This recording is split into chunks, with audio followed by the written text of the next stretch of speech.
I've always been into paranormal stuff, ghosts and whatnot. This took place on the week of Halloween in 2014. I remember being on a group call when we were discussing paranormal and creepy stuff, and this guy brought the Ouija board into the topic. Somehow, someone dared me to set up a Ouija board and do it live with them. At first, I wasn't really willing to do it because I'm easily spooked, and I was all alone at home. But peer pressure kinda took me over, and that's when I agreed to do it. So we read all the do's and don'ts, and I set up the board. I light some candles, I turn on my camera so they can see what's going on, and I turn off the lights. It was pitch black in my room, and I could already feel that what I was doing was a mistake. Anyways, I start the seance, and mind you, I was very tired because it was very late at night, and that's something that isn't really advised whenever using a Ouija board. I asked simple questions to begin with, but nothing happened. The planchette started to move so naturally that I freaked out, and so did everyone else in the call. The planchette first went to the P, and then the A, and ended on Z. It then stopped and made its way to the top right corner, then to the top left corner, then the bottom left corner, and finally, the bottom right corner. According to what we read prior to the session, whenever the planchette does that, it means the spirit is evil, and actually is trying to escape. That's where I decided to stop the seance, cause at this point, I was really freaking out, and so were my friends. I managed to end it, but right after that, I was frozen. I couldn't move, and I was focused on this white, orb, glowy thing in front of me. I still couldn't move. I could feel that I was bawling my eyes out, but I still couldn't move.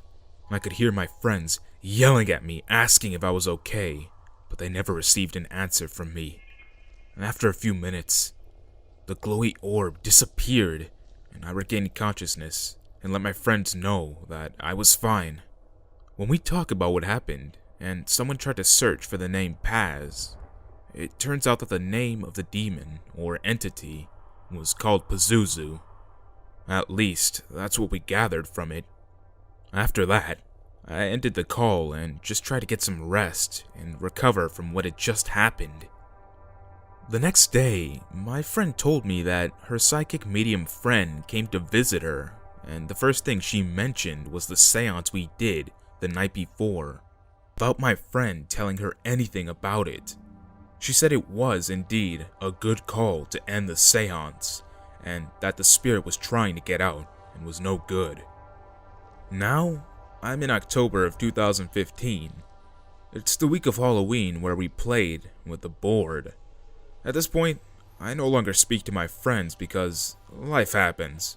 Anyway, throughout this whole week, I could feel something around me. Stuff would fall down without me touching it, and a lot of other stuff like that. I'm usually able to tell whenever a spirit or something paranormal is around me, but this time, I didn't feel right or good.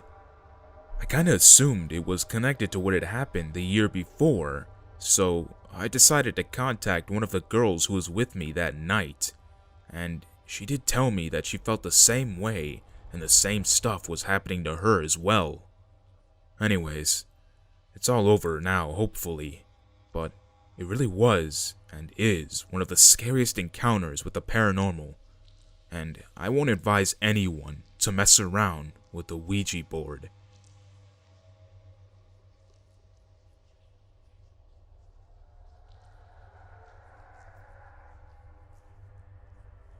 So this is a little weird and happened to me a few years ago, and I've never seen it happen again.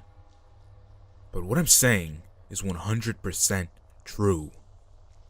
One night, as I was sleeping, I heard someone walk into my room, and being that I'm a light sleeper, I opened my eyes right away to see what looked like my dad standing in the closet doorway.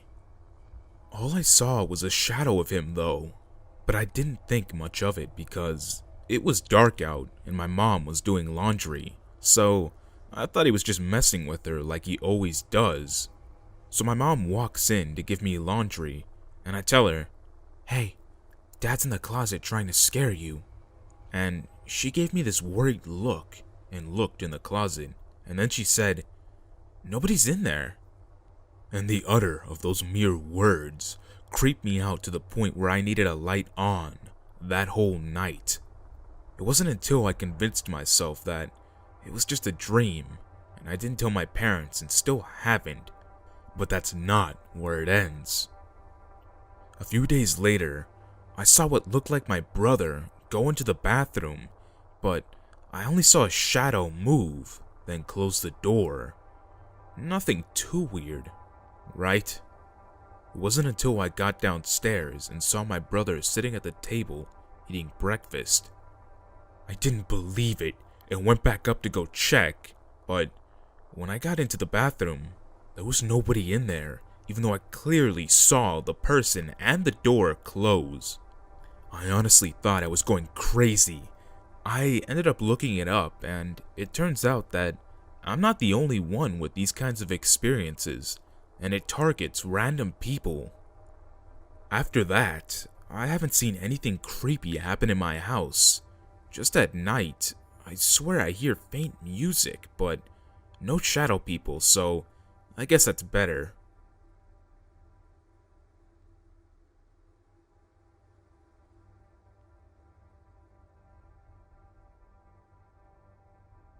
Okay, so here it goes.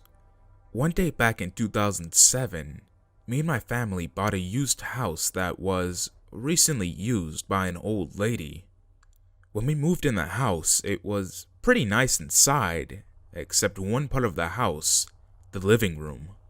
In the living room, on the ceiling was a little hole, almost like a bullet hole. I didn't think much of it and just ignored it. That is until the night of November 25th of 2007. I was sitting in my room, playing video games with the lights turned off.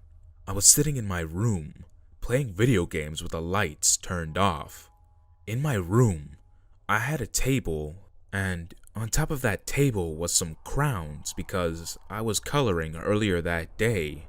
Anyway, I paused my game to take a break when I looked at the table and realized the crowns were flying off the table at lightning speed. It scared the living shit out of me, and also, let me remind you, I had no windows in my room, so the wind didn't do this. The next day, I did some research on my house, and it turns out that a man used to live in our house and had committed suicide in our living room by taking a pistol out and shooting himself in the head. That explained the hole in the ceiling. I told my mom and dad about it, and they freaked the fuck out. And in 2008, we moved out of that house, but knowing that I had no window in my room, and knowing that there was no wind to move those crowns around, still scares the shit out of me to this day.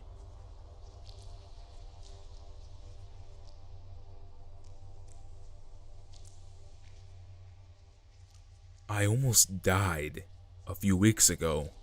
I was at a college freshman orientation camping trip at a state park 5 hours from my home.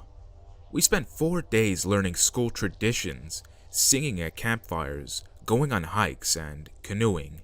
You know, camp stuff. On the day before we went back to campus, at around 10 o'clock at night, we were ordered by the park managers to enter a small hut in the middle of the campground. I thought this was weird since curfew was at 10 and we had to be in our cabins by then, but nevertheless, I did what they said. My cabin mates and I left the cabin and walked as directed towards the hut. The moon was full, illuminating the nearby lake and giving the trees a silver sheen. It was unusually cold that day, but I didn't want to go back to get my sweater for fear of missing something important. I now wish that I had missed the whole thing. We all huddled into the room. The space was tight, and there were no windows or furnishings of any kind. The walls were all white, and the only way out was the door we came in from, which was now locked. Then, one of the park managers took out a foldable white wall and cut the room in half, forcing us even closer. "Get in a circle," she yelled, as though it were a threat, and we did so. Everyone was very confused. I could hear whispers of, "What's going on?" and "Why are we here?" I was wondering the same thing. I heard the managers whispering behind me. I was quite worried at this point. We were in the room, just talking by now, when, out of nowhere, flaming sticks of toxic neon rained from the sky. Their impact caused a power shortage, and the room became pitch black. The only light I could see came from those strange sticks. Suddenly, a large array of squeals, yells, buzzes, pops, and screams blasted into the room. It was as if we were in the middle of a menagerie. The cacophonic melody stung my ears and gave me an intense headache. The sounds must have had a greater and more sinister effect on my fellow college students because the people around me suddenly began to run towards the center of the room, screaming and screeching like hypnotized banshees as they passed. I could feel myself being shoved in every direction as they ran past me. Some started rubbing the sticks all over themselves, while others raised them above their heads or even threw them. They also began to display violent convulsions as they were repeating the various animal-like sounds that were echoing throughout the room. Was it possession? Or seizure? I don't know. Many were also chanting strange, almost demonic verbiage. I picked it up as Ruave Parotai, or something of the like.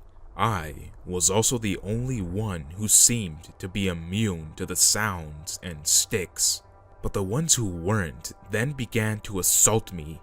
They grabbed my arms and torso and began to swing them around, staring at me with blank eyes and screaming, "Ruave Parotai! Ruave Parotai!"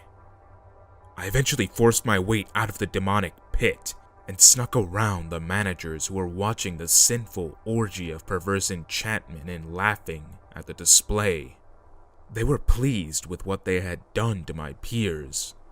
I found the door, unlocked it, and slowly opened it to make my swift escape from the horror that was still assaulting my ears and brain. The world outside was void of light, void of escape, and void of sanity. All of the cabins, the trees, the lake, and even my body was enveloped by black.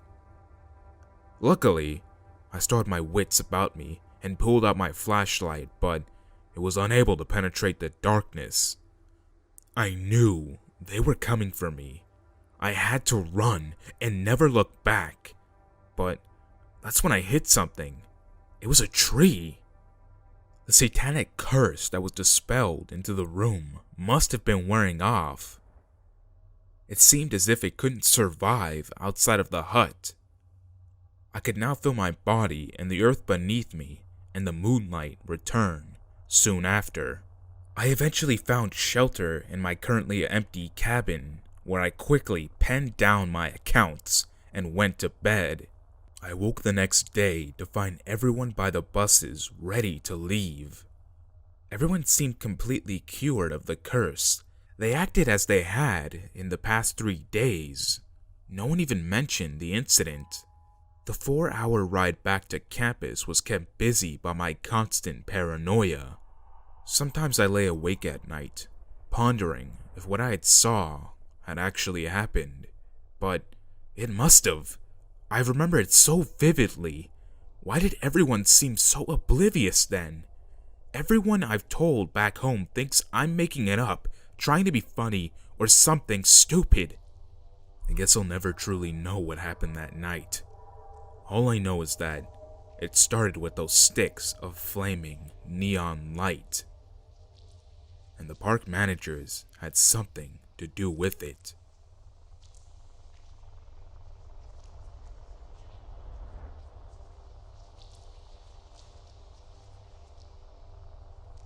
I was around maybe 16 or 15, and my mom and I were visiting this friend, whose name I can't remember, but for this story I'll call him Bill. Bill lived out in this real, old log cabin at the very edge of these woods.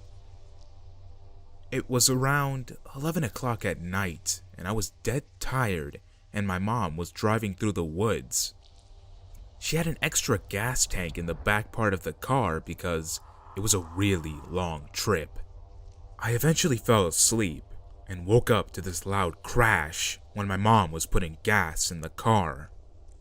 It freaked me out, and my mom told me to stay in the car because it sounded like a loud gunshot crossed with a lion roar that came from a real pissed off person. She started filling up the car and grabbed the flashlight, thinking it was someone stalking us. She came back 5 minutes later, and she was clearly freaked out, but even to this day, she won't tell me, but I knew what it was. The paranormal is quite normal in our family. We're used to weird stuff, but those woods, imagine lost woods from Ocarina of Time crossed with a suicide forest, with a dirt road. At that point, I'm too tired to even ask what had freaked her out, so I just went back to sleep. I woke up at around 4 in the morning, and we had made it to the cabin. Bill was a guy who we could only describe as man-bear, standing at around 6'4" and built like a wall. But he was the most friendly guy you could ever meet. A gazebo was out in the front yard, made out of pure walnut that he had crafted. And beyond that were more woods and beautiful sights where the lake just reflects off of everything.